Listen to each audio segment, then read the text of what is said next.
Bueno, tenemos el gusto y el placer y el honor de tener como uno de nuestros expositores en este módulo sobre la sostenibilidad territorial y la gestión del agua al señor Isidro Almendra. El señor Isidro ha sido exalcalde del municipio de Silvia, ha trabajado y tiene una experiencia muy grande de trabajo con la comunidad indígena Nasa, Misak, también con la comunidad Yanacona, pues toda su experiencia de gestión pública lo vincula con toda esta población, además de su propio origen pues, y procedencia. Él nos va a colaborar con una entrevista en el marco del diplomado en el módulo de gestión del agua y particularmente en lo que tiene que ver con la formulación del plan de vida, el ordenamiento territorial del agua, la discusión sobre la sostenibilidad del agua en los territorios étnicos, ¿cierto? En esta entrevista, nuestra modalidad para esta sesión es una entrevista. En esta entrevista hemos diseñado una serie de preguntas que nos van a ilustrar cómo es esa manera de asumir la planeación del ordenamiento territorial, también pues como del agua, desde los pueblos indígenas, particularmente con un instrumento que es fundamental, que son los planes de vida. Entonces tenemos una serie de preguntas, la dinámica que hemos acordado es una dinámica de pregunta-respuesta. Yo hago las preguntas, Isidro nos va a contestar estas preguntas desde su conocimiento y su experiencia, y a partir de ello vamos a tener pues como un panorama general de cómo es que es este asunto del ordenamiento territorial y el agua en territorios étnicos, sobre todo en territorios de pueblos indígenas. Isidro, buenos días, ¿cómo estás? Mucho gusto saludarte. Muy buenos días, doctora Aura, doctora Andrea. Es un placer poder distinguirlos, como decía, aunque sea por este medio. Tendremos el privilegio de encontrarnos cara a cara en cualquier momento de este proceso. Para aclararles un poco y con su presentación, pues tengo experiencia obviamente con mi pueblo Misak, un poco con el pueblo Nasa, en el tema de la sostenibilidad territorial, en el tema de la gestión del agua, en el proceso de la construcción del plan de vida, su seguimiento también. Y pues la experiencia que me ha llevado pues para ser de apoyo a mi pueblo y a las demás comunidades que tienen, digamos, que se demuestren el interés de apoyo. En este caso con ustedes es un placer, es un honor también poderles acompañar en este proceso y por lo menos pues de darles algunas directrices para el desarrollo del propósito en el ordenamiento territorial, en la sostenibilidad territorial de este programa. De manera que es un gusto, un placer y espero pues estar a la altura de sus expectativas. Más a la altura de nosotras, contando con sus aportes, Isidro, para nosotras realmente es un honor. Isidro, la primera pregunta es, ¿qué es el plan de vida? ¿Qué es el plan de vida para los pueblos indígenas? El plan de vida para los pueblos indígenas es un derrotero, así como su nombre lo indica, un derrotero de vida para la pervivencia, para la también la sobrevivencia, podríamos decir, en el tiempo y en el espacio, donde se concluyen varios aspectos. Hay que tener en cuenta que el plan de vida no es de ahora, sino que ha sido una manera, digamos, ancestral que se venía transmitiendo desde los mayores a la generación nueva de manera oral. Pues actualmente con el tema de la tecnología y de la escritura, pues se vienen plasmándose en documentos esos planes de vida de los diferentes pueblos indígenas. ¿Y quiénes elaboran el plan de vida? ¿Qué es lo que contiene ese plan de vida?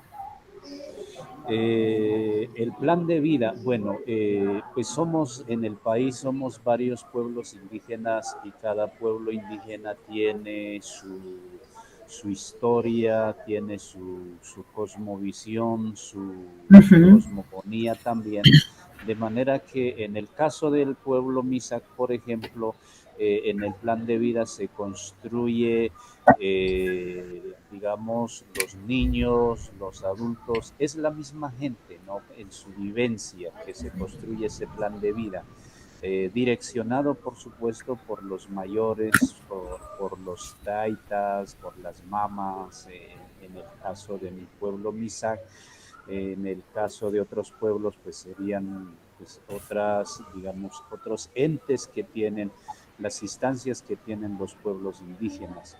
Y es una construcción a largo tiempo, de manera que en esa construcción a largo tiempo, pues se tendría que prácticamente mm, toda la gente se participa en esa construcción. ¿De quiénes lo hacen? Pues es el mismo pueblo, ¿verdad? ujú. De cómo lo organizan, pues ya eso sí tendría que ser de manera técnico, que ahora, pues como lo decía anteriormente, se están implementando, ¿no? Por la escritura, por la dinámica tecnológica. ¿Qué se contiene? Podríamos hablar un poco que se transmite los principios, los fundamentos, los valores de manera oral y en estos momentos pues se consolida en el documento. Ujú, ¿Cómo se desarrolla? Pues se impulsa desde la cocina, ¿no? Desde el fogón, la educación propia, la salud propia. eh, y en esos, lo que se contiene, como lo decía anteriormente, son varios aspectos. Por ejemplo, el tejido de la cosmovisión que permite tener en cuenta la raíz de la existencia misma como pueblo, la cosmogonía, la relación de la espiritualidad con la vida de los pueblos indígenas, con la vida de lo colectivo, del espacio vital, la relación del origen del pueblo como tal. De manera que entonces son aspectos que pues no se puede olvidar y olvidar de estas, de estas relaciones, de estos fundamentos. Yo puedo decir con toda seguridad que sería un pecado, porque no tendría el pueblo su relación de historia, su relación de vida, en relación pues con los símbolos cosmogónicos, ¿no? Por ejemplo, ujú. la historia se tiene en cuenta por esos símbolos cosmogónicos. Por ejemplo, para los Misak, el espiral, que indica el ir y el devenir de la vida. Como les digo, pues los otros pueblos, por sus diferencias, por su diversidad cultural, pues me imagino que tienen pues, otras simbologías de vida, ¿no? Para los Misak, por ejemplo, el futuro no es que está por delante, sino está atrás, por decirlo así, el pasado es el que está delante. El sistema idiomático mismo genera pues una gran diferencia. De los principios, la relación del sentido de lo comunitario, de Ajá. lo colectivo, de lo individual, de lo social como pueblo. Por ejemplo, uno de esos principios es la minga, ¿no? La Ujú, minga es un asunto sagrado, sagradísimo para el desarrollo del bienestar colectivo, para el desarrollo del bienestar individual, de la familia. El cuidado y la relación con la madre tierra, la protección de la madre tierra, la relación del individuo y del pueblo y la madre tierra y de todo lo que se construye de eso de la madre tierra, ¿no? El agua, los árboles, los animales, el ambiente.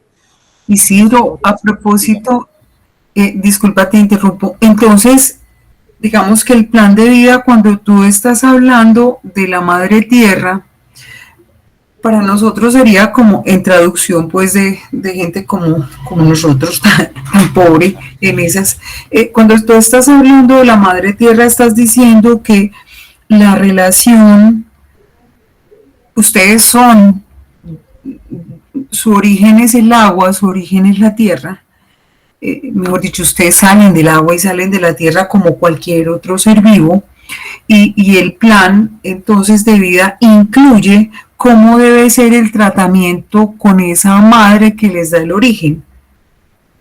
Por supuesto, es un... Entonces ustedes no hablarían de relaciones con el medio ambiente pensando que por un lado está el agua y por otro lado están los árboles y la tierra, sino que es la madre tierra de donde ustedes son originarios, es la que hay que cuidar por justo por eso y porque todos los seres que salen de la madre tierra, incluidos los NASA, tienen que tener un cuidado y una sostenibilidad en la vida, en el tiempo y en el espacio. Precisamente, precisamente ese es, digamos, el fundamento, ¿no? Del plan de vida, ¿no? Es bien particular, digamos, nuestra posición, y creo que es de todos los pueblos indígenas, que la madre tierra para nosotros es el sostento, de donde nacemos, de donde Sí, sí. provenimos. Por lo tanto, los elementos, por decirlo así, de la tierra no están para explotar ni para destruirlo, sino por el contrario, tenemos que cuidarlo, tenemos que, así como la madre tierra nos Mantenerlos. da vida, protege, igualmente sostenerlos y mantenerlos, Ujú. doctora. Es nuestro punto de vista y por eso generalmente hay unas contradicciones en el tema del famoso término del desarrollo. Ajá, Isidro, pero entonces en ese sentido también uno diría el agua, si ustedes, el pueblo Nasa es un pueblo cuyo origen es el agua, digamos que sí, entonces en el plan de vida, ¿cómo se integran el cuidado del agua y qué hacer con ella? ¿Cómo aparece en el plan de vida el agua? Para los misajes, por ejemplo, el agua es fundamentalísimo, ¿no? Y prácticamente es la vida misma, porque Ajá, si acabamos, por decirlo así, comúnmente se llama el recurso, para nosotros no simplemente es un recurso, sino que es la vida misma, ¿no? Y como tal, uh-huh. entonces, debemos, y es la gran responsabilidad nuestra de, de cuidarlo, de protegerlo también en las diferentes maneras, porque por un lado nuestra vivencia está en los páramos, está Ajá, digamos, en las partes altas de la montaña, donde precisamente nacen las fuentes de las aguas, hay las lagunas, y pues han sido mucha crítica que nos han generado desde las instituciones del Estado, en que estamos invadiendo el territorio, pero prácticamente no es una invasión, sino más bien para nosotros es una convivencia, porque convivir es cuidar del uno y del otro, ¿verdad? Proteger del uno al otro. Y en este caso, como les digo, pues más el agua nos da vida y nos protege y por lo tanto, pues tenemos una conciencia y generamos esa conciencia a los niños también para el cuidado del agua, por ejemplo. Es uno de los aspectos y mucho más. E igualmente también lo de la tierra, porque de la tierra pues, uh-huh. cultivamos y es de donde proviene nuestra alimentación. Ajá, entonces el plan de vida hace una especie de ordenamiento territorial de dónde son los sitios que hay que proteger, cuáles son los sitios en cada resguardo, cuáles son los sitios apropiados para cultivar, cuáles son los sitios para construir como escuelas, colegios, cuáles son los sitios indicados para la vivienda. Eso está en el plan de vida. Por supuesto, y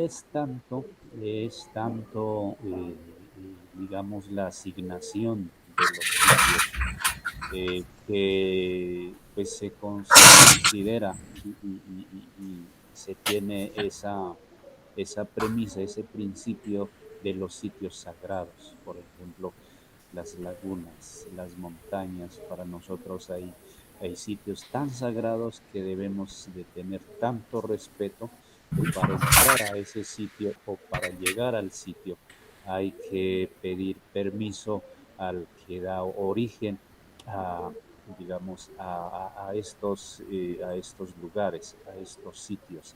Entonces allí está muy ligada la relación de la espiritualidad, ¿sí?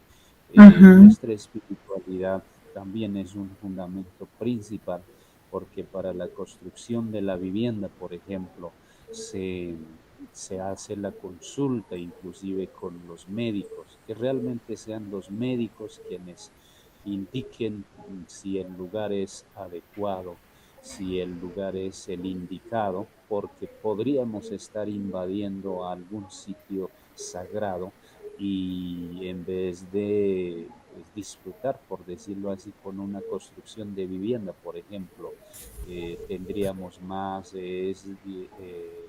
digamos, golpes de la naturaleza que beneficios que nos pudieran dar.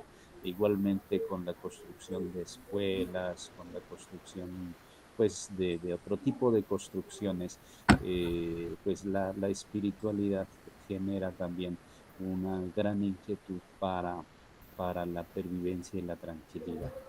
Isidro, pero entonces eso que tú estás diciendo, si lo fuéramos a traducir en términos de nuestros, pues de la planeación, uno podría decir que el plan de vida incluye esos sitios que son sitios que también, por eso los sabedores o por eso también los médicos tienen que inspeccionar los sitios donde se van a hacer las viviendas, donde se puede hacer las escuelas o digamos que los centros de salud o los salones comunitarios o la tulpa, pues digamos que el sabedor los médicos determinan si esos lugares donde se van a construir esas infraestructuras o la vivienda tienen riesgos, como de, por ejemplo, de inundación o de avalancha, o también riesgos pues como de deslizamientos, ese tipo de riesgos, pero también si existen lugares que son sagrados para decir dónde se puede construir la vivienda o dónde no. Por supuesto, y en términos seculares, pues podríamos correlacionarlo con la gestión de riesgo también, ¿no? En este caso, donde pues los sabedores, como usted dice, en este caso, pues los médicos propios indicarían pues la estabilidad, por decirlo así, de algún tipo de construcción. De manera que en ese sentido, cuando se cuenta con el apoyo, con el consentimiento, por decirlo así, del médico o sabedor propio, pues se podrá estar generando, digamos, la seguridad del avance de la obra, la seguridad de la estabilidad de la obra. Entonces, pues en el plan de vida se contempla, digamos, todos esos aspectos. Por eso es que le decía, ¿no? Al principio, pues es el plan de vida genera la pervivencia en el tiempo y en el espacio. Isidro, ¿y cada cuánto se revisa o se ajusta o se incorporan como novedades o cambios o ajustes en el plan de vida? ¿Cada cuánto? ¿Lo decide la comunidad o qué? El plan de vida es una construcción, un derrotero a largo plazo. Esto a Sí. largo plazo, digamos, no tendría límites de tiempo. Más sin embargo, pues se tiene en cuenta también los diferentes cambios que se vienen generando por diferentes situaciones, de tal manera que los cambios pueden hacerlo cuando sean pertinentes que hay que realizarlos, en el sentido de, por ejemplo, el cambio, la dinámica de la población, ¿no? Cada Ujú. vez la población está creciendo, de manera que entonces el territorio también se puede ir en su carácter, se le puede decir de expansión, por decirlo, se puede ir achicándose. Entonces habrá que buscar otros lugares, buscar otros sitios. Entonces, en esa búsqueda de sitios, pues generalmente indicará que habrá que revisar el plan de vida y ajustarlos en la medida de lo posible de acuerdo a las realidades que se estén viviendo. Bueno, una familia, puede ser un grupo de familias o un sector de la comunidad. Ujú. Y se incluyen dentro del plan de vida. Pues se hace Correcto. asamblea y se incluye como esas novedades dentro del plan de vida. Sí, señora. Obviamente, la participación de la comunidad aquí es fundamental en esa construcción, en los ajustes, en los cambios. Realmente fundamentalísimo, porque no pueden hacer, digamos, como harían en otros campos, que un profesional o unos mayores se sentaran y dijeran, no, vamos a ajustar el plan de vida y listo, ¿no? Sino que pues hay que hacer consultas, hay que hacer Ujú. asambleas, hay que generar diálogos para que los ajustes del plan de vida pues sean, digamos, apropiados por todos. Y en ese sentido, entonces, Isidro, todas las personas que habitan en un resguardo o en territorio indígena, pues incluido resguardo y otras áreas que no están incluidas dentro del resguardo, se acogen a lo que se estipula en el plan de vida. Prácticamente esa es la dinámica, ¿no? De apropiarse, no Ajá. solamente de acogerse, sino también, yo diría el término, apropiarse, hacerse lo suyo, la dinámica o el proceso de vida, porque cuando hay sectores que, digamos, no tienen la participación en el proceso, simplemente se sientan como presionados a cumplirlo, ¿no? Como presionados, obligados a hacer las cosas. Y en el desarrollo del plan de vida prácticamente no es la manera de obligarlos a que se hagan las cosas, sino que la forma es que se sienta que es lo de uno también, de Ujú. manera que pues prácticamente sea ese deseo de la vida, de la vivencia en esos procesos, digamos, de estructurar, por decirlo así, de la construcción del plan de vida. Mm.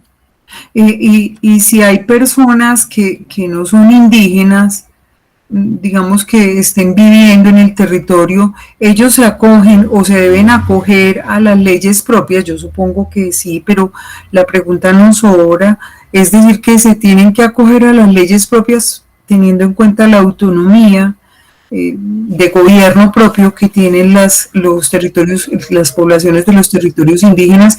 Entonces, cuando hay personas foráneas, se tienen que acoger a las leyes propias o pueden existir excepciones que permiten que personas foráneas puedan permanecer en el territorio sin cumplir con la ley propia frente al plan de vida y a lo que estipula el plan de vida y en el uso del suelo, en el uso de los recursos del territorio, en la vivienda. ¿Se puede eso?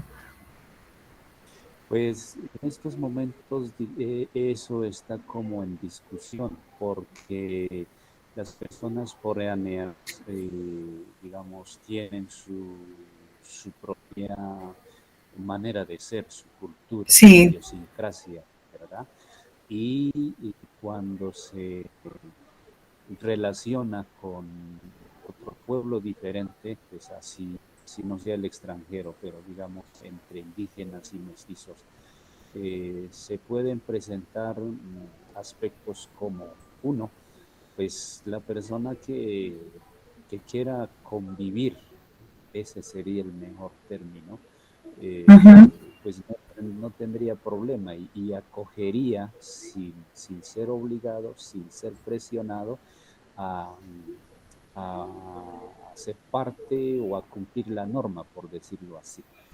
Pero si no, pues se presentaría la problemática de que se siente obligado a cumplir una norma, unos reglamentos, y usted sabe que se hace las cosas de manera presionada, pues no está a gusto. Y la cuestión, el asunto aquí es estar a gusto y compartir a gusto con la costumbre, con el modo de vida y mucho más entonces en los aspectos de infraestructura también, que sepa, digamos, que tenga esa voluntad, por decirlo así, de la convivencia. En ese sentido, entonces, podríamos, a ver, sería necesario que cuando hay personas foráneas o que no son indígenas, digamos que entre Misak y Nasa o entre Misak y Yanaconas o entre Nasa y campesinos, pongamos yo me voy a ir a vivir a tu resguardo, yo que soy una mestiza. Sí, sí, Y si yo me voy a vivir a tu resguardo, yo debo, por lo menos, mi familia y yo, y supongamos que yo me caso o que soy, que me caso con, o que mi hija se casa con el hijo tuyo. sí, Digamos que si hay eso y yo me voy a ir a vivir al resguardo Misak porque voy detrás de mi hijo y de tu hija, pues me llevan a vivir con ellos y debe existir por lo menos, si no escrito, sí verbalmente una especie como de acuerdo o de protocolo de relacionamiento mío con tu pueblo, con la población Misak, cuando se presentan esas situaciones en que están recibiéndome a mí y al resto de mi familia que no son Isaac, debe existir como un conocimiento y un acuerdo previo. Es decir, que yo esté enterada de cuál es la ley propia en su mayoría o en lo más sustantivo para que yo no vaya a sobrepasar esas normas. Debe por existir eso. supuesto. Tiene que haber primero pues como ese conocimiento, ¿no? Esa concientización, por decirlo así, de que se va a compartir otra dinámica de vida, ¿verdad? Ajá. El otro aspecto es que en ese compartir, pues obviamente, pues ahí tenemos valores, ¿no? Por eso se hablaría de compartir, de enseñar y aprender, de aprender y enseñar. En esa relación, en el caso que usted coloca, por ejemplo, pues ya la persona tendría que tener esa conciencia de conocer nuevas costumbres, nuevos valores, por decirlo así, nuevas dinámicas de vida. E igualmente en el caso pues nuestro también tenemos que conocer esa parte que no es nuestra, ¿no? Por eso voy a hablar un poquito del sistema de educación. En el sistema Ajá. de educación venimos hablando de que tiene que el indígena, el niño indígena, tiene que dar un 200% en el conocimiento. ¿Por qué un 200%? En el sentido en que debe conocernos, sino vivir el 100% de lo propio, ¿no? En el tema del idioma, de las costumbres, de los valores, los principios culturales, que sepa el 100%, no que sepa, sino que viva el 100% y que se haga el esfuerzo de conocer, si se alcanzara eso, el 100% también de lo externo, ¿no? Inclusive lo del idioma mismo es un problema, digamos, complejo porque el sistema idiomático español es diferente al sistema idiomático indígena.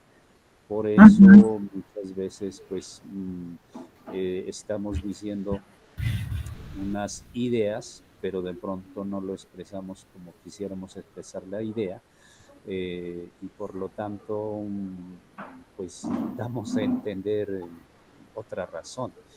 Y el sistema de vida también, la relación de la familia, lo de la cocina, ujú.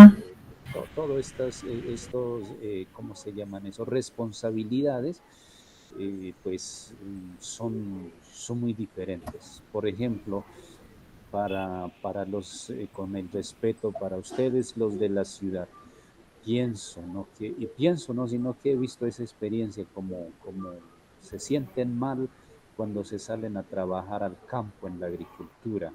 Como la mujer Misak y el hombre Misak, pues se trabajan, como se dice, hombro a hombro, sea sol, sea agua, lo que esté haciendo en la agricultura. Pero, digamos, la mujer de la ciudad, pues no tiene esa costumbre y me imagino, se sentiría mal, ¿no? Tal vez se sentiría discriminada o qué sé yo, ¿verdad? Entonces, son aspectos que pues tendrían que, como les decía anteriormente, la conciencia de la persona indicarse que están pues pisando, por decirlo así, en terrenos en donde donde hay que aprender mucho, pero igualmente donde hay que enseñar también Ujú. bastante a la comunidad. ¿Y qué se hace cuando una persona no de la misma comunidad no cumple con los preceptos y las acciones del plan de vida que elaboraron entre todos? Pues hasta el momento, digamos que no ha pasado casos en donde la persona no quiera cumplir, porque prácticamente pues, esos planes, esos procesos se hacen las consultas, ¿verdad? Ujú, Que de pronto no están de acuerdo con algo, pues se sientan al diálogo, se invita a la conversación, al diálogo y a ponerse pues de precedente cuáles son las ventajas y las desventajas o cuáles las posibilidades para mejorar y para que los que no se sientan a gusto pues puedan también sentirse representados en el proceso del plan de vida, porque hay que respetarse las diferencias y las diversidades también. ujú, En el caso extremo de que no quiera cumplir, ya tendrían, digamos, que aplicar a lo que determina, digamos, la justicia propia, ¿no? En el caso de los MISAC hay tres aspectos de la justicia, hablando un poco de esto. Uno es el proceso del Kereshuk, el otro es el proceso del Wachip y como la última instancia el proceso del ICHIF.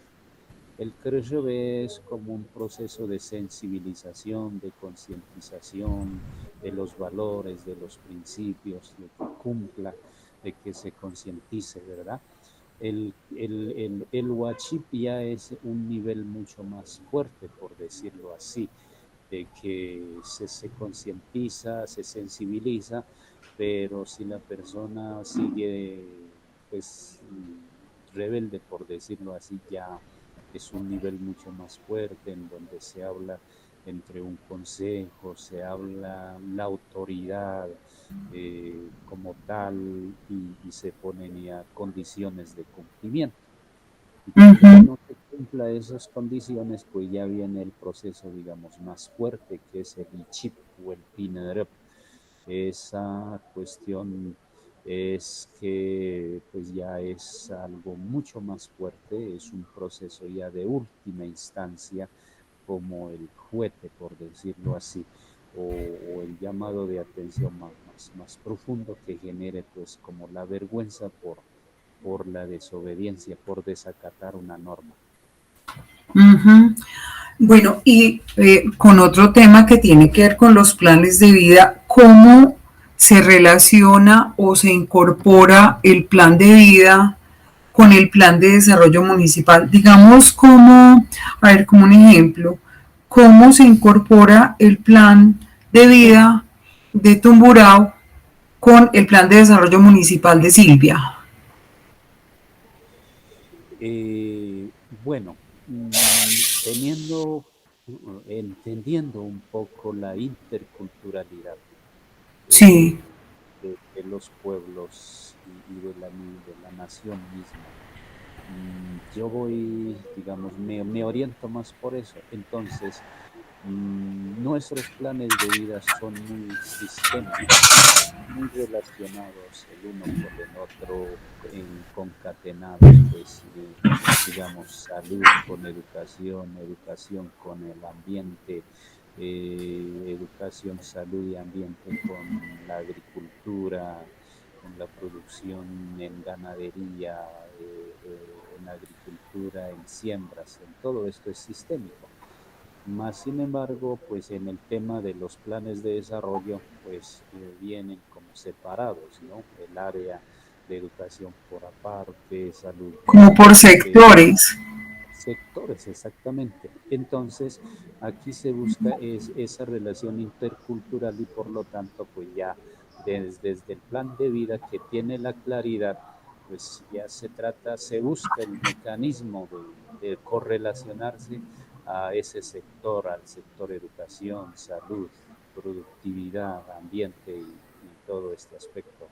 Y para que lleguen los recursos, digamos, para los recursos públicos, para que lleguen, para que el plan de vida pueda ejecutarse, digamos, si como el plan de vida incluye como las estrategias que tiene el mismo resguardo y la población pues en el resguardo en el territorio para permanecer en el tiempo y para permanecer en el territorio, cómo se incorporan la financiación y los recursos y los programas del Estado al plan de vida o por lo menos a las actividades de las comunidades. ¿Eso estaría por fuera del plan de vida o se incluye dentro del plan de vida? Digamos los recursos que vienen, por ejemplo, de vivienda de interés social o los recursos que vienen para los programas de desarrollo rural o desarrollo agropecuario o los recursos que vienen para la ampliación y el saneamiento de los resguardos, ¿eso se incluye en el plan de vida o viene específicamente a través del plan de desarrollo municipal y se diligencia por otra parte?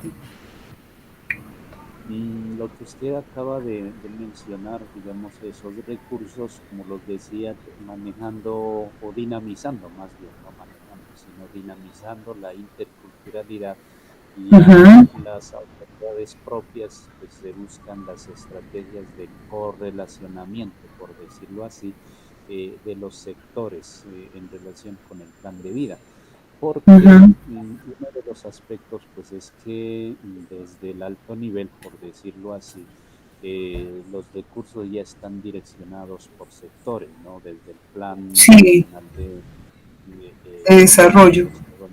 eso, desde el Plan Nacional de Desarrollo, están dirigidos por sectores y ahí sí pues no hay cómo moverse, por decirlo así, cómo cambiarlo.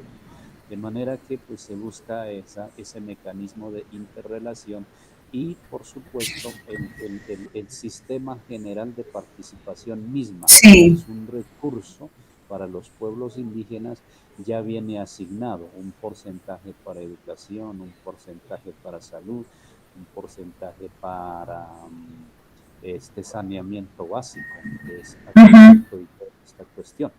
De manera que en ese sentido, pues ya desde el plan de vida hay que hacer ese gran esfuerzo por concatenar a lo que está estipulado en los planes de desarrollo. Para poder tener los recursos para los trabajos específicos dentro del plan de vida, digamos que como lo que hace Totoguampa, que Exactamente. diligencia, digamos que formula o postula a quienes van a acceder o quienes requieren el subsidio de vivienda de interés rural, ¿cierto? O la Sí, IPS también, hablando, ya. sí. discúlpeme, hablando por ejemplo de vivienda, si desde y ha pasado, ¿no? Desde los pueblos indígenas se ha presentado propuestas de vivienda y pues mire, no han sido aceptados porque no están de acuerdo a la norma, pues, qué sé yo, de A la ingeniería, norma nacional. la norma nacional, exactamente. Entonces, lo que se ha Ujú. hecho es que a nivel de los pueblos indígenas, misaguinazas, por ejemplo, en los últimos programas de vivienda de interés social, pues se han aceptado y pues las viviendas son construidas a la manera de la norma nacional y de alguna manera, obviamente, la familia o la comunidad ha adoptado, por decirlo así, esos programas. Ah, pero ya salió también en la norma de vivienda. Yo creo que es una oportunidad ahora como en el marco de este asunto del proceso de reincorporación pues de la población que está en los espacios territoriales, salió una norma del Ministerio de Vivienda que se llama la vivienda de interés cultural, que yo creo que la vivienda Ajá. de interés cultural va a ser una oportunidad muy buena para volver a retomar la discusión sobre las tipologías y sobre el significado y el valor que tiene la vivienda en los distintos espacios que tienen que ver con los resguardos y con las culturas indígenas. Digamos que ahí volvería a tomar, a cobrar fuerza la Nasayat, pero también la vivienda MISAC, ¿cierto? La tipología de la vivienda MISAC y lo que significa. Yo creo que esa es una oportunidad. Bueno, y sobre los planes de vida, entonces vuelvo otra vez a preguntar, las autoridades locales, digamos que en el caso de las asambleas o los cabildos, dentro de los planes de vida se incluyen las medidas como para manejar el territorio, la madre tierra, el agua, el suelo, el aire. ¿Cómo se relaciona el plan de vida entonces con la autoridad ambiental regional? Mm, Esa Digamos es, que la Corporación esa, Autónoma Regional del Cauca, ¿cómo se relaciona con la gente de los resguardos? Actualmente hay una gran discusión, va yendo a la realidad, ¿no? Que las autoridades son autoridad ambiental, también las autoridades propias. Pero con respecto a la corporación regional, pues, se ha habido mucha crítica y unos choques, ¿no? Por ejemplo, eh, las corporaciones tienden más como, bueno, se trazan los principios de protección, pero esa protección es más en términos represivo y de multas. Entre tanto que en los planes de vida es una convivencia con la naturaleza, ¿no? Se hacen, digamos que ¿qué puede decir? Como unos acuerdos. Eso, hay que establecer esos acuerdos, por supuesto, de manera que en, en lo de la agricultura, habría que Ajá. trazar estrategias en donde algunos dicen, bueno, están deteriorando los bosques, pero sucede que no es un deterioro total, sino que se toma una parte de un bosque para practicar los cultivos, la siembra por un tiempo y luego se deja a regenerarlo, ¿verdad? Entonces, Ajá. en cambio, para la corporación, eso sería como la tala de bosques, cuando, por supuesto, cuando se Ajá. busca la manera de explotar, digamos, el lugar, el sitio, pues prácticamente sí sería una tala, porque dejaría, por decirlo así, totalmente descubierto el sitio, pero no. En el caso de los indígenas se trabaja, por decir un tiempo, un año, tal vez 2 años, y se deja nuevamente a regenerar y se busca otro espacio en donde pueda facilitar la agricultura, ¿no? Entonces, Es ahí donde con las corporaciones ambientales pues, se tiene que generar, yo he dicho eso, un diálogo permanente para poder prácticamente entender esa dinámica Traducir. de exactamente eso, la traducción, entender la dinámica de la explotación por el lado de la corporación y de la convivencia. Mire esa diferencia misma, ¿no? Del término, la explotación y la convivencia es muy diferente. Sí, Entonces, pues yo tengo el honor, por ejemplo, yo les saco a colación un ejemplo, cuando estaba en la administración de Silvia como alcalde, en el Ministerio del Medio Ambiente me hablaban de las, ¿cómo se llaman esto? De las fuentes hidrográficas que alimentan en este caso, la represa de la Salvajina. Entonces me hablaban del ajá, río Piendamó, que había un problema, que los Misaga estábamos, bueno, contaminando el agua y que el agua estaba secándose y que había riesgo de la salvajina. Y yo les decía, bueno, ¿cuál sería el mecanismo? Y el mecanismo era que la corporación pues ejerciera su autoridad y tomara represión pues a los habitantes de la ribera del río. Entonces yo les sacaba y les comparaba esto y decía, bueno, ¿cuánto tiempo lleva la relación, la convivencia, por decirlo así, del río Bogotá y del río Piendamó? ¿No? Porque el río Bogotá es en donde pues están nuestros, con todo el respeto, nuestros padres de la patria que generan normas y leyes, pero este río pues ya no tiene vida, mientras que el río Piéndamo y otros ríos donde vivimos los pueblos indígenas llevan cientos de años y afortunadamente eh, hay vida, ¿verdad? Entonces a eso es lo que hay que entrar en diálogo también entre la explotación y la convivencia. muy bien. ¿Qué te parece, Isidro, si aprovechamos que estamos contigo y pasamos ya del plan de vida a la conversación sobre tu especialidad, que es el fuero especial, ¿cierto?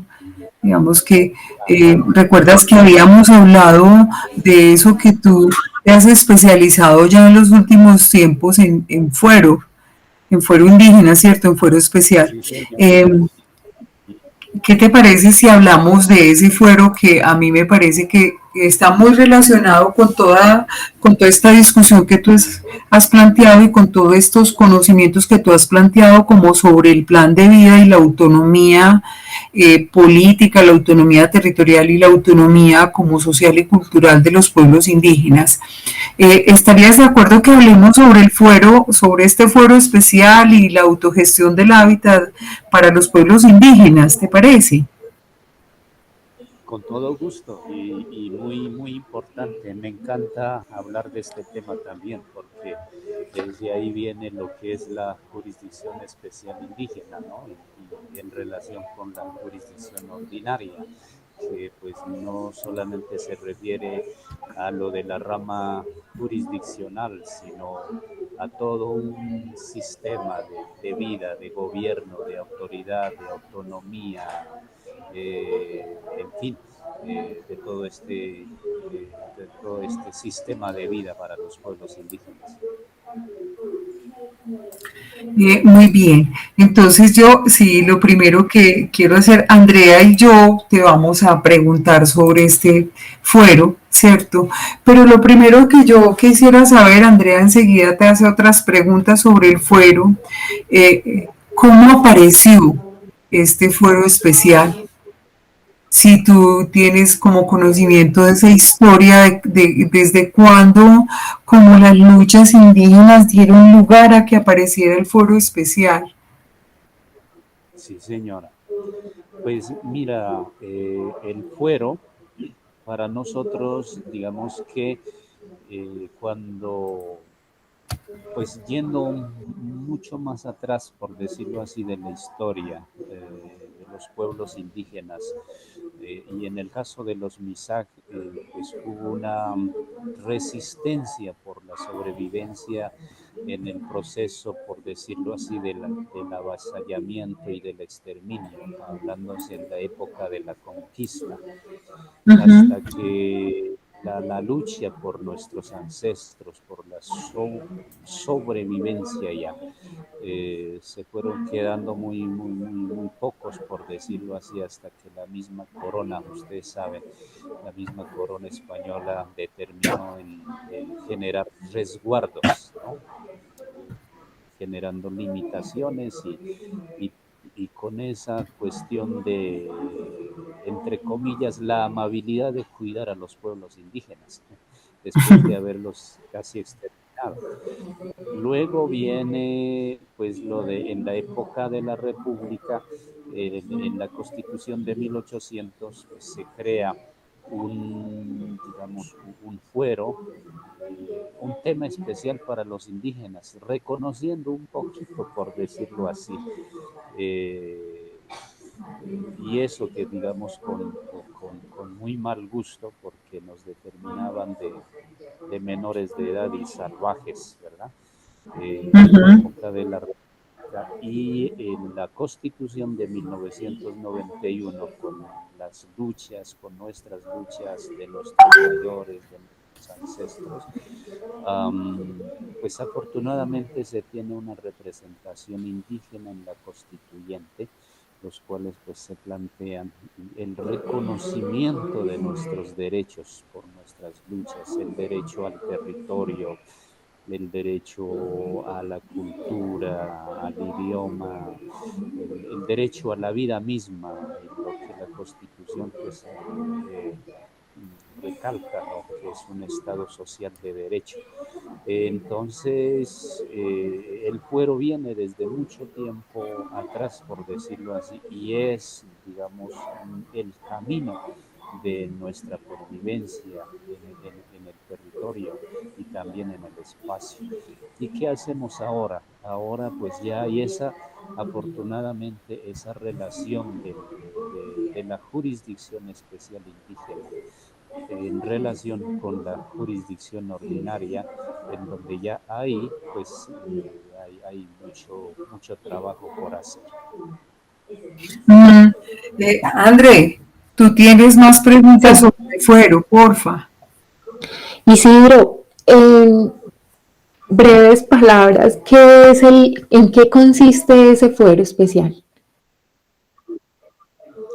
El fuero especial realmente lo que consiste es que existimos unos pueblos, no solo un pueblo, sino existimos pueblos indígenas con diversidad de pensamiento y cultura, y que entonces el Estado colombiano y los demás estados en América Latina, donde hay pueblos indígenas, pues nos deben de, ¿qué les puede decir?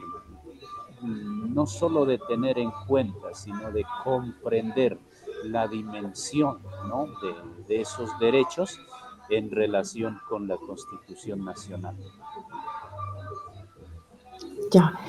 ¿Y cómo se aplica este fuero especial? ¿Y cuáles podrían ser las ventajas y las desventajas para la gente indígena?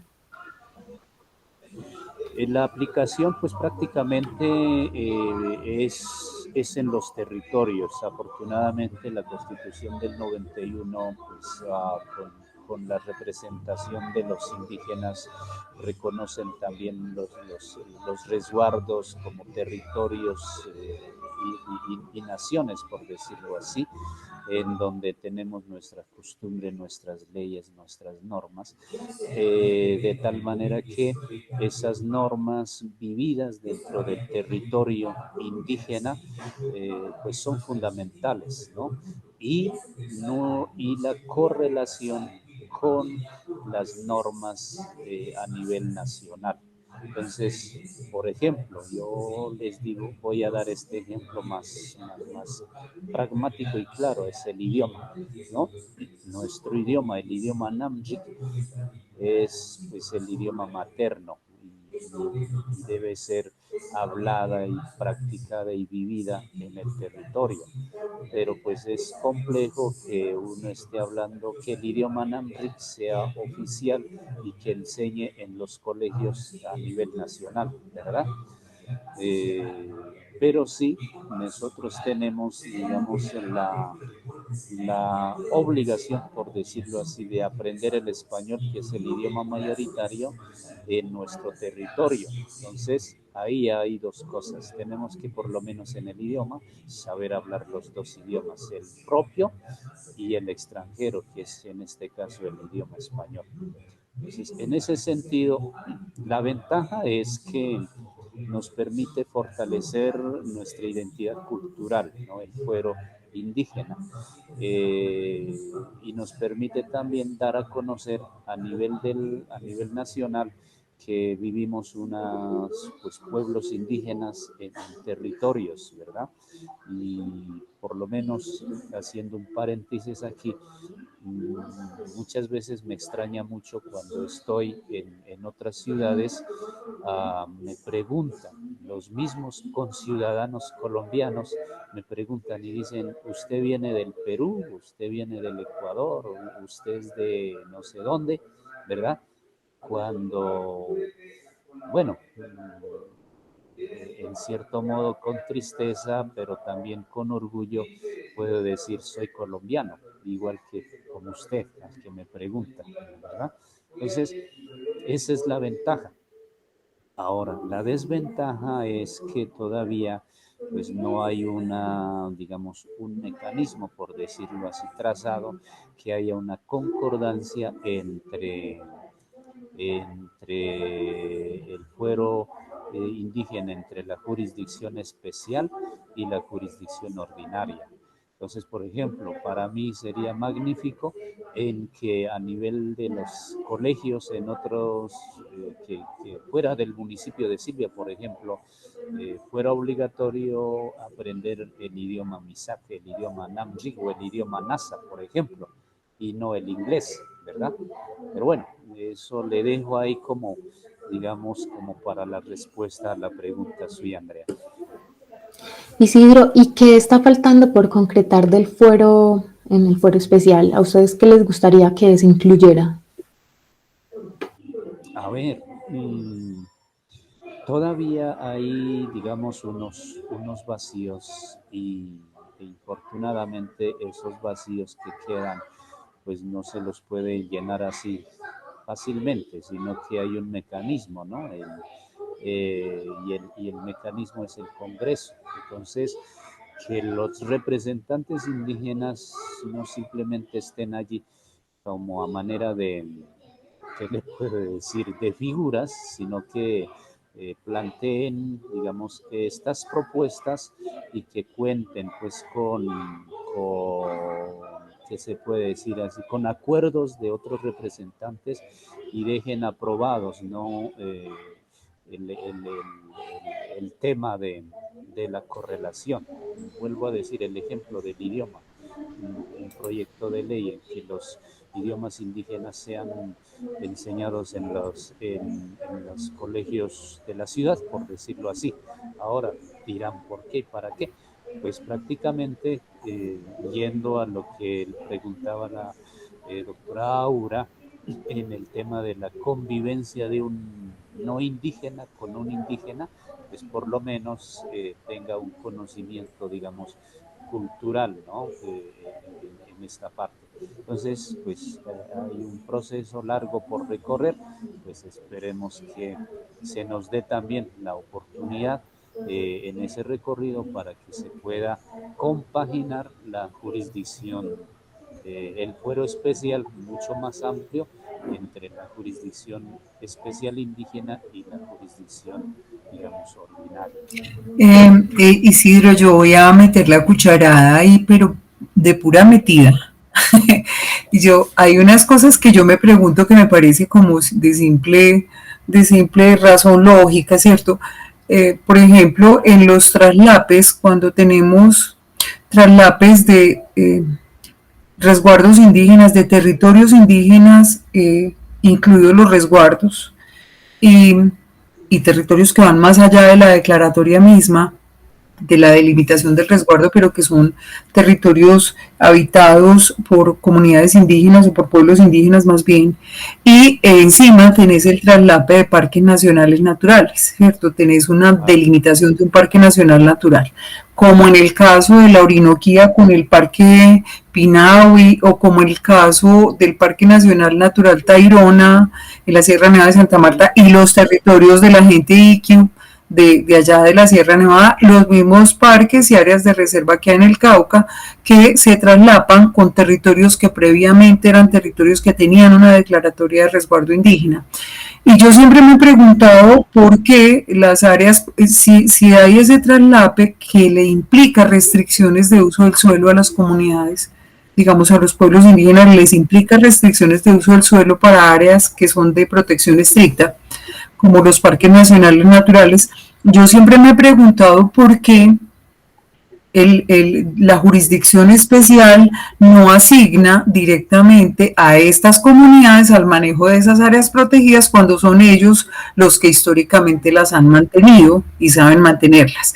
Por esa cosmovisión del plan de vida y por todo lo que hemos hablado sobre la integralidad de la concepción del territorio. Entonces yo digo que no es exactamente una desventaja con respecto a la jurisdicción especial este tema que estoy poniendo a colación acá, sino que es también la desidia por tratar de que el fuero especial o que la jurisdicción indígena no tenga la fuerza que debería tener porque justamente es una jurisdicción especial territorial y cultural, ¿cierto? Entonces yo digo, pero ¿y entonces para qué van a mandar un funcionario del Parques Nacionales Naturales, un biólogo, un forestal o un ecólogo, a administrar un Parque Nacional Natural cuando allá están los indígenas tales y tales que son los que han vivido allá todo el tiempo? Porque no son ellos los que manejan ese territorio y los que lo han, que son justamente quienes lo han mantenido en los estados de conservación que encontramos, ¿cierto? Creo que esa es un no desarrollo, ese es un no desarrollo de la jurisdicción especial, porque debería ser parte de la jurisdicción especial justamente eso. Eso para áreas protegidas, digo yo, de metida, te digo que de metida y de pura racionalidad. ¿No? Y mira que esa, digamos, esa inquietud que usted tiene, pues es importantísima y ojalá todas las personas, por decirlo así, de alto rango tuvieran esa misma inquietud y esa misma sensibilización. Creo que pues se habría podido aplicar la realidad de la jurisdicción especial indígena, ¿no? Claro. Pero indígena. Pero infortunadamente hay factores económicos también en esta parte, a nivel del famoso desarrollo económico, de manera que en algún momento ya al delimitarlo pues a través de parques naturales o con otras figuras, pues están generando también entre sí como protección para la explotación. Ajá. Entonces es ahí donde entramos en choque nuevamente con el Estado, porque si comenzamos con lo del plan de vida y el tejido, por decirlo así, de la cosmogonía y de la cosmovisión nuestra es la convivencia con la madre tierra. Los factores económicos no ven esa parte de la convivencia, sino como la explotación, la extracción, ¿no?, de minerales. Entonces, eso es lo que infortunadamente pues, nos pone en desventaja y a veces nos señalan de que los indígenas somos los estorbos en el país para el desarrollo económico. Pero el desarrollo económico no debería ser para la vida, en vez de ser para la muerte. Es decir, que si uno está hablando, pues también es como una contradicción, ¿no? Que uno hable del desarrollo y hable del mejoramiento de la calidad de vida en la lógica de las ciudades y en la lógica nuestra, pero al mismo tiempo sea a costa de destruir otras formas de vida y otras formas de territorio, ¿cierto? que esa es como la paradoja Sí, que sí. contiene el desarrollo. Adelante, Andrea, tú que estabas preguntándole sobre la jurisdicción especial a Isidro. Isidro, ¿cómo funciona ese foro especial frente a la participación ciudadana al interior de los pueblos indígenas? ¿Se han generado mecanismos? Disculpa. Mm, Pues, como los decía, una de las cosas, o uno de los aspectos, no cosas, sino uno de los aspectos del fuero, por ejemplo, en la participación ciudadana, podríamos decir que es la minga, ¿no? El trabajo comunitario. Y hoy en día eso también se ha vuelto, ¿qué puedo decir? Una excusa, digamos, un poco diabólica cuando se habla de las manifestaciones con violencia. Realmente el tema de la amiga es tan constructivo tanto del uno para el otro como del necesitado, tanto del necesitado como del aportante, por decirlo así, en el trabajo. Y realmente a través de este mecanismo, pues está, digamos, la minga de pensamiento, la minga del trabajo comunitario, eh, la minga de la educación, en la salud, de tal manera que generalmente los que aportan el conocimiento, la ciencia, la sabiduría también, pues generan esa construcción ciudadana, ¿verdad? Esta construcción, digamos, en este caso, comunitario y colectivo. Aspectos que la generación actual tendría que reevaluarlo en el sentido de que se ha perdido esos principios fundamentales culturales ancestrales, porque como digo, hoy en día todo es minga, pero prácticamente muchas veces no se sabe ni cuál es el sentido que se está diciendo, ¿verdad? Gracias, Isidro. Y en relación a la gestión del hábitat y de la vivienda, ¿el Foro Especial tiene alguna consideración al respecto? En relación con el hábitat, la vivienda, por supuesto, ¿no? El fortalecimiento, por ejemplo, de la familia. Pues hoy en día, bueno, hay tantos factores que los valores de la familia también se vienen pues, influenciándose factores externos y dinamizando un poco los cambios de los valores familiares. El aspecto de la ubicación misma, esa pues genera también digamos, la convergencia, por decirlo así, entre un sitio y la familia. Las familias que pues escogen el buen sitio pueden tener una vivencia grata, una vivencia gratificante, ¿no? Y si no se ha escogido pues el sitio adecuado, obviamente en poco tiempo se van a tener las molestias, ¿verdad? Entonces son aspectos que hay que tener en cuenta para poder seguir fortaleciendo lo colectivo, lo comunitario, vuelvo y digo, lo indígena es eso, colectivo y comunitario.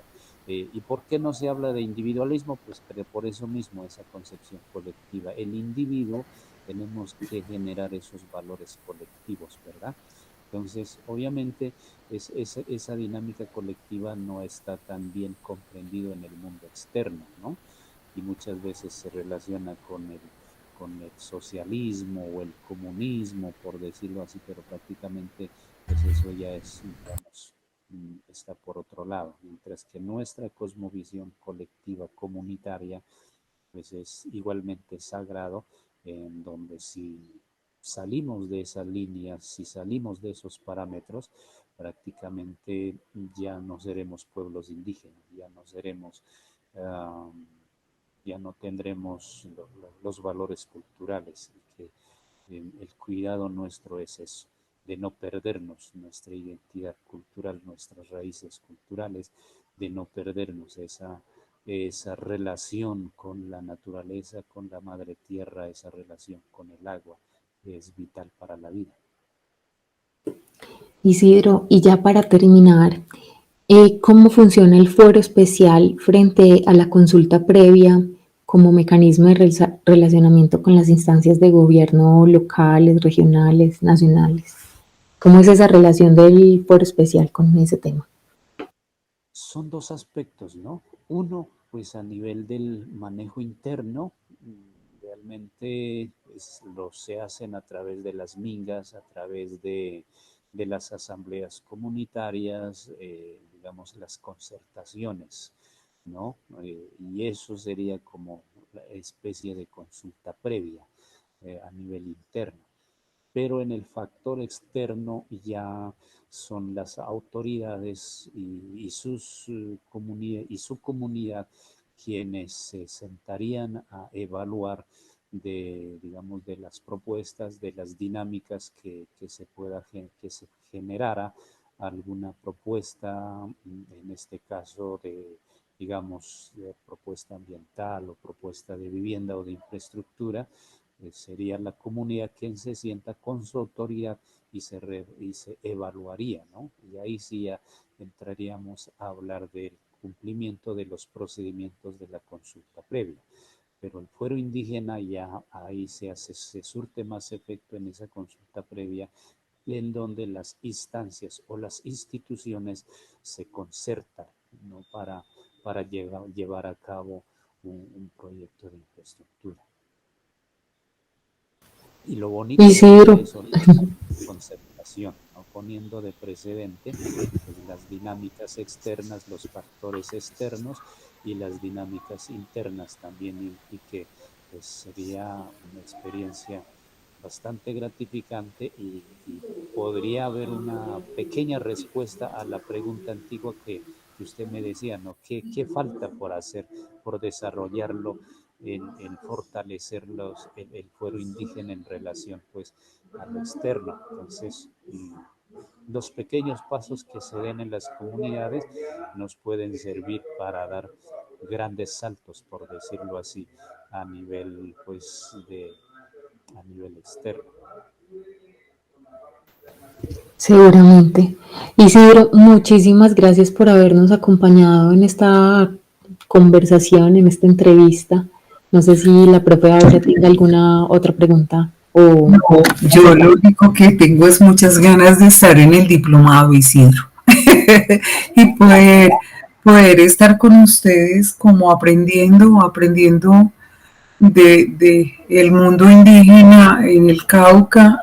Para nosotros es realmente un gran aporte que ustedes nos indiquen como estos asuntos que son de vital importancia para poder entender que las intervenciones que se pretenden en los territorios que son territorios de los pueblos indígenas en Colombia tienen que ser consultadas, pensadas, proyectadas en el tiempo, como aprendiendo, sí, de esa misma lógica que ustedes están planteando frente a los planes de vida, ¿cierto? Que la gestión del riesgo no es solamente la gestión del riesgo, porque el municipio tiene armado un comité y unos técnicos que se van y miran dónde fue que fue el desastre y dónde hubo un derrumbe o dónde hubo un desbordamiento. Cuando tenemos experiencias que son tan absolutamente importantes y valiosas para el país y para otros pueblos, por ejemplo con la experiencia NASA en el manejo de la gestión del riesgo, igual con la experiencia MISAC en el manejo de la gestión del riesgo, porque el riesgo no es un asunto de que se derrumbó esto o se vino una avalancha. El riesgo aquí ya es otra concepción del mundo, esa que dice que cuando el volcán echa la fumarola es que la tierra está hablando, y cuando la tierra está hablando hay que escucharla. Y no solo que hay que escucharla, sino que una erupción volcánica o un lajar como el que se manifestó en la década de los 90 con el desbordamiento del río Páez, no es visto exactamente como un desastre, sino también como una oportunidad para volver a conversar con la tierra, ¿cierto? Digamos que esas concepciones se vuelven muy, muy importantes porque también nos enseñan que hay otras maneras de no solo relacionarse en el mundo, sino de hablar con él y con ese mundo del que hacemos parte, y que aparte de poder hablar con él es también poder saber cómo poder vivir en él, porque Él es el que también te propicia la vida. Esa es como una lección que a nosotros nos parece sumamente importante. Y bueno, como nos vamos a encontrar en el diplomado, muchas gracias, te vamos a ver allá y vamos a aprender más. Será un placer encontrarla y seguir aportando también, ¿no?, en estos procesos, y no, les agradezco de antemano por tenerme en cuenta, y como los decía, pues espero compartir y poder aportar, ¿no?, en lo que les hace falta. Muchísimas gracias, Isidro. Muchas gracias, Isidro. Estaremos atentos, el diplomado inicia en poco y entonces vamos a tener un contacto rápido. Bueno, mil gracias. Que tengas un buen almuerzo. Gracias, muy amable. Igualmente ustedes, que tengan un feliz resto de día. Muy amable. Hasta luego. Mil gracias. Gracias, hasta luego. Chao.